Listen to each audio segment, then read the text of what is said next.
श्री शिवाय नमस्तुभ्यम। हर हर महादेव। आज हम श्रावण मास महात्म्य के 17वें अध्याय को सुनेंगे। श्रावण मास महात्म्य के 17वें अध्याय में श्रावण मास की अष्टमी को देवी परित्रारोपण, पवित्र निर्माण विधि तथा नवमी का कृत्य बताया गया है। ईश्वर बोले, हे देवेश, अब मैं शुभ पवित्रारोपण का वर्णन करूंगा। सप्तमी तिथि को अधिवासन करके अष्टमी तिथि को पवित्र को अर्पण करना चाहिए। जो पवित्र बनवाता है उसके पुण्य फल को सुनिए। सभी प्रकार के यज्ञ, व्रत तथा दान करने और सभी तीर्थों में स्नान करने का फल मनुष्य को केवल पवित्र धारण करने से प्राप्त हो जाता है, क्योंकि भगवती शिवा सर्वव्यापिनी है।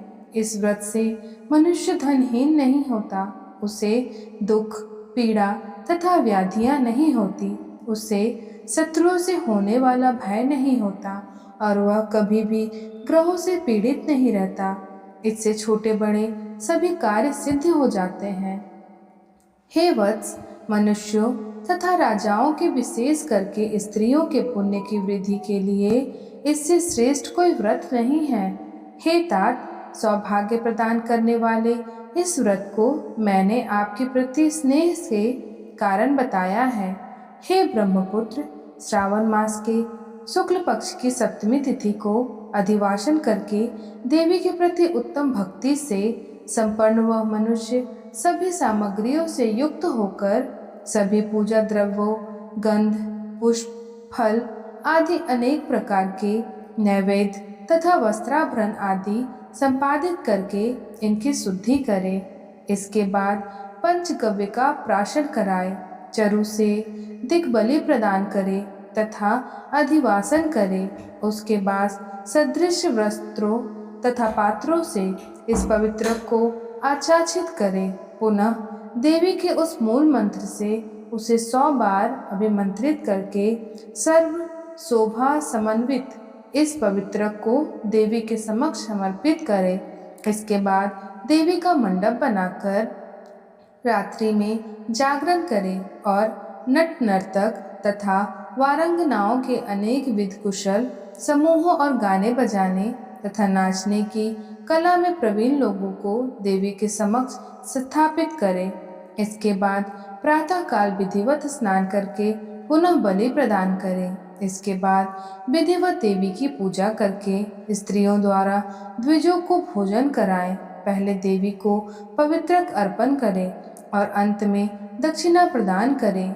हे वत्स, अपने सामर्थ्य के अनुसार कार्य सिद्धि करने वाले उस नियम को धारण करें। राजा को प्रयत्न पूर्वक स्त्री के प्रति आसक्ति, जुआ, आखेट तथा मांस आदि का परित्याग कर देना चाहिए। ब्राह्मणों तथा आचार्यों को स्वाध्याय का और वैश्यों को खेती का कार्य तथा व्यवसाय नहीं करना चाहिए। 7, 5, 3, 1 अथवा आधा दिन ही त्याग पूर्वक रहना चाहिए और देवी के कार्यों में निरंतर अपने मन में आसक्ति बनाए रखनी चाहिए। हे मुनिसुत्तम, जो बुद्धिमान व्यक्ति विधान पूर्वक पवित्रारोपण नहीं करता, उसकी वर्ष भर की पूजा व्यर्थ हो जाती है। अतः मनुष्यों को चाहिए कि देवी परायण तथा भक्ति से संपन्न होकर प्रत्येक वर्ष शुभ पवित्रारोपण अवश्य करे। कर्क अथवा सिंह राशि में सूर्य के प्रवेश करने पर शुक्ल पक्ष की अष्टमी तिथि को देवी की पवित्र अर्पित करनी चाहिए।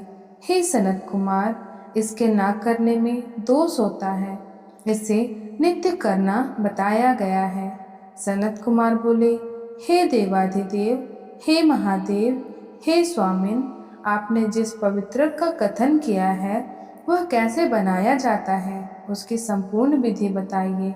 ईश्वर बोले, हे सनत कुमार, सुवर्ण, ताम्र, चांदी, रेशमी वस्त्र से निकाले गए कुश, कांस के अथवा ब्राह्मणी के द्वारा काटे गए कपास के सूत को तिगुना करके फिर उसका तिगुना करके पवित्रक बनाया जाता है। उसमें 308 तारों का पवित्रक उत्तम और 270 तारों का पवित्रक माध्यम बनाया गया है। 180 तारों वाले पवित्रक को कनिष्ठ जानना चाहिए। इसी प्रकार 100 ग्रंथि का पवित्रक उत्तम, 50 ग्रंथि का पवित्रक मध्यम तथा 26 ग्रंथि का सुंदर पवित्रक कनिष्ठ होता है, अथवा 6, 3, 4, 2, 12, 24, 10 अथवा 8 ग्रंथियों वाला पवित्रक बनाना चाहिए, अथवा 108 ग्रंथि का पवित्रक उत्तम, 54 ग्रंथि का मध्यम तथा 27 ग्रंथि का कनिष्ठ होता है।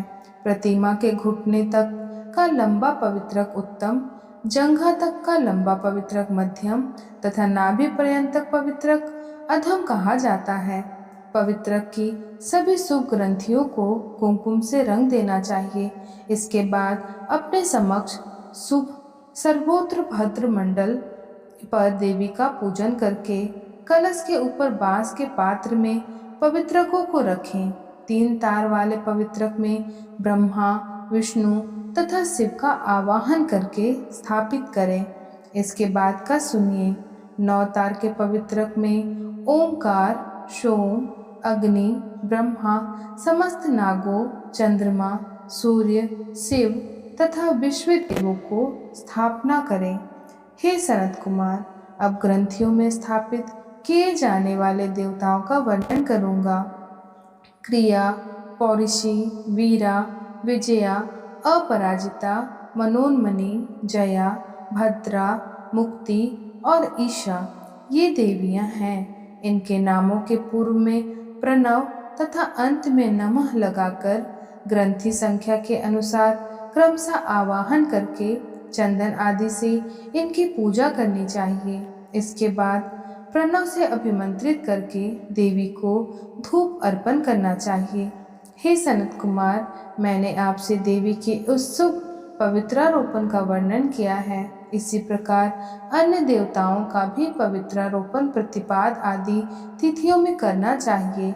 मैं उन देवताओं को आपको बताता हूँ।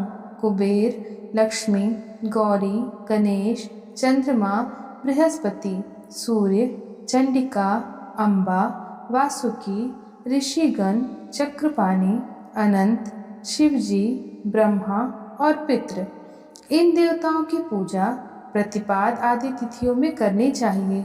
यह मुख्य देवता का पवित्रारोपण है। उनके अंग देवता का पवित्रक 3 सूत्रों का होना चाहिए। ईश्वर बोले, हे विपेंद्र, अब मैं सावन मास के दोनों पक्ष की 9वीं तिथियों के करनीय कृत्य को बताऊंगा। इस दिन कुमारी नामक दुर्गा का यथाविधि पूजा करना चाहिए। दोनों पक्ष की 9वीं के दिन नग्न व्रत करें और दुग्ध तथा मधु का आहार ग्रहण करें अथवा उपवास करें। उस दिन कुमारी नामक उन पाप नाशिनी दुर्गा चंडिका की चांदी की मूर्ति बनाकर भक्ति पूर्वक सदा उनका अर्चन करें। गंध, चंदन, कनेर के पुष्पों, दशांग, धूप और मोदक से उनका पूजन करें। उसके बाद कुमारी कन्या, स्त्रियों तथा विप्रों को श्रद्धा पूर्वक भोजन कराएं। फिर मौन धारण करके स्वयं बिल्व पत्र का आहार ग्रहण करें। इस प्रकार जो मनुष्य अत्यंत श्रद्धा के साथ दुर्गा जी की पूजा करता है, वह उस परम स्थान को जाता है जहाँ देव बृहस्पति विद्यमान है। हे विधिनंदन, यह मैंने आपसे 9वीं तिथि का कृत्य कह दिया।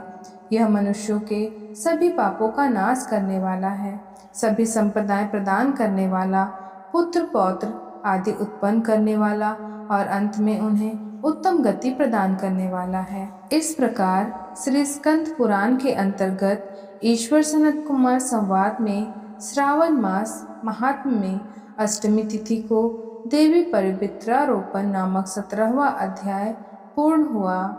ओम नमः शिवाय। हर हर शंभु।